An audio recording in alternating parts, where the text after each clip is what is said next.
Every weekend ఏదో ఒక టెంపుల్కి వెళ్ళే మాకు ఈరోజు మాత్రం భద్రాచలం రామయ్య తండ్రిని చూడడానికి వెళ్ళాలి అనిపించింది. కొంచెం కష్టమైనా కానీ ఇష్టంగా వెళదాము అని నిర్ణయించుకున్నాము. ఇక నిర్ణయించుకున్న మరుసటి రోజే మా ప్రయాణం అయితే మొదలయ్యింది. అయితే రాజమండ్రి నుంచి మనం రెండు విధాలుగా వెళ్ళొచ్చు. ఒకటి ఘాట్ రోడ్డు, ఇంకొకటి జీలుగుమల్లి రోడ్వే. అయితే ఘాట్ రోడ్ అయితే మనం అడవిని అంతా దాటవలసి వస్తుంది. ఇంకా మా వారైతే అడవి నుంచే వెళ్దాము అన్నారు. సరే, మనం కూడా నేచర్ని ఎంజాయ్ చేసినట్టు ఉంటుంది, చూసినట్టు ఉంటుంది కదా అని చెప్పి మా ప్రయాణం అయితే అడవి నుంచే మొదలయ్యింది. అయితే అడవి ప్రయాణం ఎంత ఆహ్లాదకరంగా ఉంటుందో అంతే రకంగా ఇబ్బందులు కూడా ఉంటాయి. మనకి సరిగ్గా డ్రింకింగ్ వాటర్ కానీ ఫుడ్ ఫెసిలిటీస్ కానీ చాలా రేర్గా కనిపిస్తాయి. కోర్స్ ఇప్పుడు అక్కడక్కడ కొంచెం మిడిల్లో ఉన్నాయి. బట్ మన జాగ్రత్తలో మనం అన్నీ కూడా ముందుగానే ప్యాక్ చేసుకుని వెళ్ళడం చాలా మంచిది. చిన్నపిల్లలు ఉన్న వాళ్ళైతే ఈ రోడ్ని అవాయిడ్ చేయడమే మంచిది అని నేను చెప్తాను. మేము వెళ్ళిన రోజైతే కొంచెం వర్షం కూడా పడింది. దానివల్ల రోడ్డు అవి జారడం కూడా జరిగింది. ఘాట్ రోడ్ అప్ ఎక్కేటప్పుడు కొన్ని బస్సులు అయితే ఆఫ్ చేయడం వల్ల మేమైతే కొన్ని ఇబ్బందులను అయితే ఫేస్ చేసాం. ఎక్కడైతే ఇబ్బందులు ఉంటాయో అక్కడ ఆహ్లాదకరంగా కూడా అనిపించింది. ఈ చెట్లు పక్క నుంచి వెళ్తుంటే ఎంత ప్రశాంతంగా అనిపించిందో. ఆ రోజే కాదు, ప్రతిరోజు వెళ్ళి ఆ చెట్ల దగ్గర ఒక 1 అవర్ అయినా వాకింగ్ చేసి వస్తే ఎంత బాగుంటుంది అనిపించింది. ఆ పచ్చని చెట్లు, అప్పుడే పడుతున్న వర్షం, అసలు దేవుడు కొన్ని ఎంత బాగా సృష్టించాడా, ఇంత బ్యూటిఫుల్ ప్లేసెస్ మన పక్కనే ఉన్నాయా, మనం చూడలేకపోతున్నామా అనే బాధ అయితే మనకు ఖచ్చితంగా వస్తుంది ఈ రోడ్లో వెళ్తున్నప్పుడు.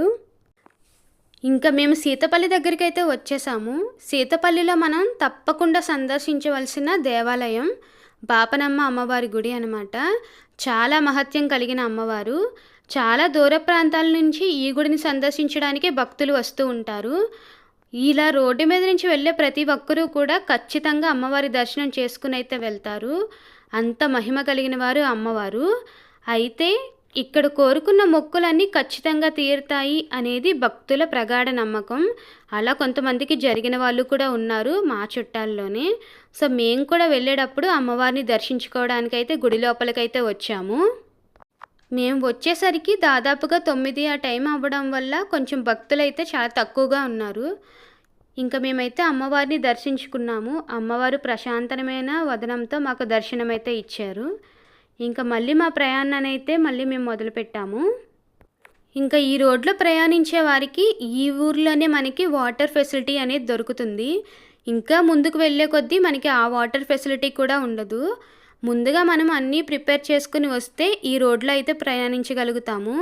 మీకు ముందుగా చెప్పిన విధంగా చిన్నపిల్లలు ఉన్న వాళ్ళైతే ఈ రోడ్ని అవాయిడ్ చేయడం చాలా మంచిది అంటాను.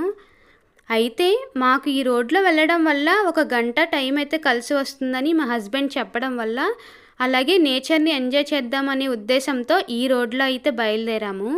కానీ మా దురదృష్టం వల్ల ఆ రోజైతే వర్షం పడింది. ఫారెస్ట్ ఏరియాలో వర్షం పడితే రోడ్లు ఏ విధంగా ఉంటాయో మనందరికీ తెలిసిందే కదా. రోడ్లు అలా అవ్వడం వల్ల మా ప్రయాణాన్ని గంట కలిసి వస్తుంది అన్నది కాస్త మాకు 2 గంటలు అయితే ఎక్స్ట్రా టైం అయితే తీసుకున్నాం. బహుశా ఈ వర్షం పడడం వల్లే మా ప్రయాణం కష్టతరం అయి ఉండొచ్చు.